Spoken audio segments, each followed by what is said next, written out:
Hello and welcome to the Sunil Jha Show. You are watching Speak Up India.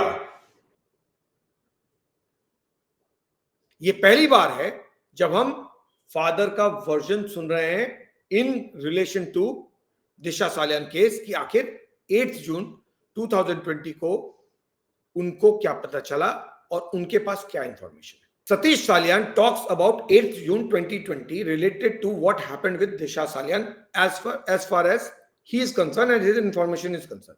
तो जो उनके पास जानकारी है उसके बेसिस पे जो उन्होंने लिखा वो ये. On June 8, Disha organized a party at her home that was attended by Aditya Thackeray, who was accompanied, according to the petition, by, again the reference of these four characters are coming, that he was accompanied Aditya Pancholi and Dino Moria along with Mr. Aditya Thackeray's guards.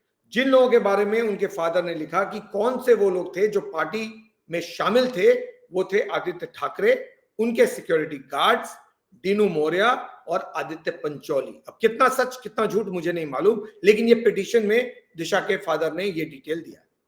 एक शिवसेना के MP हैं, उन्होंने जो claim किया उसमें भी उन्होंने कहा है कि दिशा के फादर ने एकता कपूर का भी नाम लिया है और इसलिए एकता कपूर के बारे में भी इन्वेस्टिगेशन होना चाहिए और उनके फोन कॉल रिकॉर्ड्स को भी देखना चाहिए.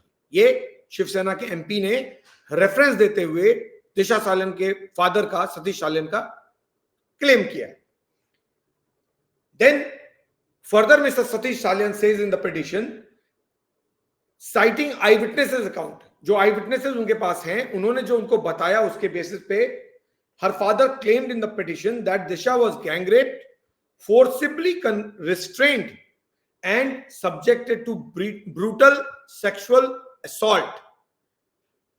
यानी उसको जबरदस्ती घर में कैद किया गया, उसके साथ जबरदस्ती किया गया, उसका रेप हुआ, उसके बाद उसको मार दिया गया बेदर्दी से. The petition says, despite the claim that Disha died after falling from a high rise, there was not a single fracture in her body. It was, the petition also says that there was no blood stains at the scene. Disha Salian के father के मुताबिक, obviously father was the first to rush. Father को phone किया था, ये सारा कुछ रोहन राय के घर पे हो रहा था, मलाड वाले घर पे. तो जब दिशा के फादर और मदर पहुंचे तो दिशा के फादर के मुताबिक दिशा सालियान के 7th फ्लोर से गिरने के बावजूद उसके बॉडी में एक भी फ्रैक्चर नहीं था. अब ये बहुत इंपॉर्टेंट हो जाता है. क्यों? हम लोगों ने जब भी इस केस के बारे में बात किया, हम लोग लगातार बात करते रहे कि मल्टीपल फ्रैक्चर्स हुए थे. अब दिशा सालियान के फियोंसे रोहन रॉय और दिशा सालियान के फ्रेंड्स का जो चैट है, अगर आप उसको पढ़ेंगे तो उससे लगेगा कि मल्टीपल फ्रैक्चर्स थे. अब ये भी मुझे शक हो रहा है कि क्या वो चैट सही है या वो भी फैब्रिकेटेड है. क्यों? क्योंकि इन आपको अगर नैरेटिव सेट करना है तो आपको चैट लाना पड़ेगा.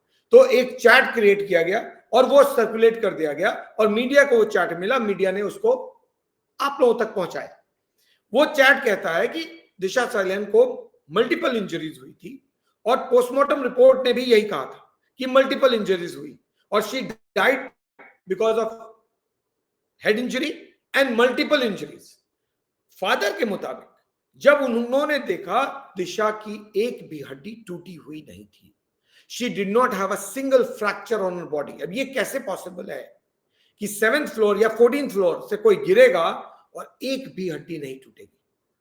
तो अब ऐसा क्यों फैमिली कह रही है? Listen to this. उनके फादर ने सब कुछ एक्सप्लेन किया है. जो लोग कहते रहे हैं, हम भी कहते रहे कि father is gone silent, family is gone silent, तो फैमिली ने बता दिया कि हमें चुप करा दिया गया.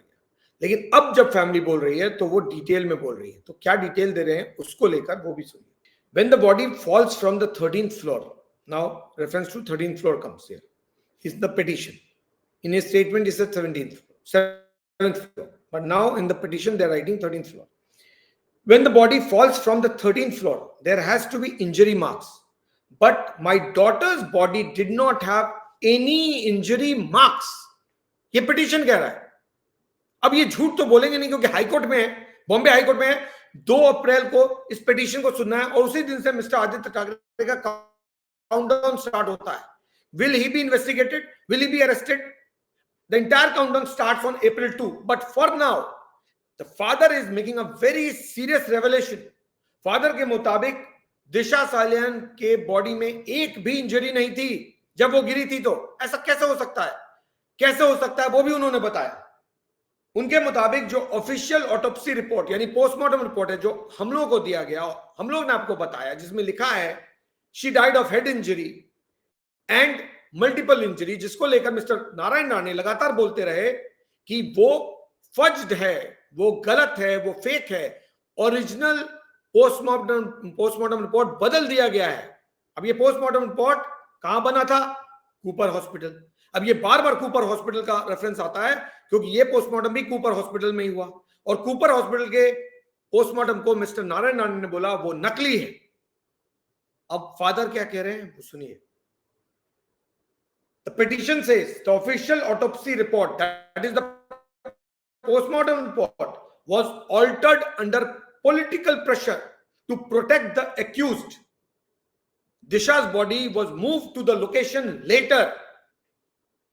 यानी फादर का कहना है कि उसकी बॉडी पे कोई चोट नहीं थी और उसको जो ऑटोप्सी रिपोर्ट बनाई गई, जो पोस्टमार्टम रिपोर्ट बनाई गई, उसको पॉलिटिकल प्रेशर में, दबाव में, राजनीतिक दबाव में, इन्फ्लुएंशियल लोगों के कहने पे बदल दिया गया और दिशा की बॉडी को वहां पार्किंग लॉट में डाला गया हड्डियां तोड़ने के बाद, ताकि बताया जा सके कि मल्टीपल फ्रैक्चर है। किस तरह का बॉचअप हुआ ये? अगर ये सारी बातें सही हैं तो ये किस तरह का बॉचअप है? यानी एक लड़की जिसकी मौत XYZ रीजन से होती है, उसको मरने के बाद उसके मल्टीपल हड्डी तोड़े जाते हैं और फिर उसको लाकर डंप कर दिया जाता है पार्किंग में और फिर पोस्टमार्टम रिपोर्ट बनाया जाता है that she died of head injury and multiple injuries, जबकि हकीकत यह है कि फादर के मुताबिक उसकी बॉडी पे एक भी इंजरी मार्क नहीं थे। तो ये क्या है?